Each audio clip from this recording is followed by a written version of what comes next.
મહીસાગર જિલ્લાના બાલાસિનોર તાલુકાના ઓથવાડ ગામના 4 લોકોનું ગુરુવાર મોડી રાત્રે કટલાલ પાસે થયેલા ગમખ્વાર અકસ્માતમાં કરુણ મોત નીપજ્યું હતું. તો અમદાવાદ ઇન્દોર હાઈવે પર એક ઇકો કાર પસાર થઈ રહી હતી ત્યારે અચાનક રોડ પર કોઈ પશુ આવતા ડ્રાઈવરે સ્ટીયરિંગ પરનો કાબુ ગુમાવ્યો હતો, જે બાદ કાર ડિવાઈડર પર ચડીને લાઇટના લોખંડના થાંભલા સાથે ટક્કર મારતા કારના આગળનો ભાગ સંપૂર્ણપણે ક્ષતિગ્રસ્ત થઈ ગયો હતો. આ અકસ્માતમાં 51 વર્ષીય કાર ચાલક વિપુલભાઈ સોલંકી, 32 વર્ષીય સંજયભાઈ સોલંકી, 27 વર્ષીય લાલાભાઈ સોલંકી અને 48 વર્ષીય પૂજયસિંહ સોલંકીનું ઘટના સ્થળે જ કમકમાટી ભર્યું મોત નીપજ્યું હતું. ત્યારે ઓથવાડ ગામમાં આ ચારેય મૃતકોની એક સાથે અંતિમ યાત્રા નીકળી હતી, જેમાં આસપાસના ગામોમાંથી મોટી સંખ્યામાં લોકો જોડાયા હતા.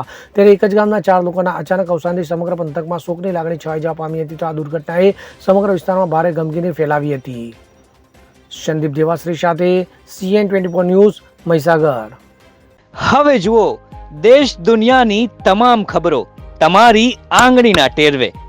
ઉઠાવો મોબાઈલ અને Google Play Store પરથી ડાઉનલોડ કરો અમારી CN24 ન્યૂઝ મોબાઈલ એપ.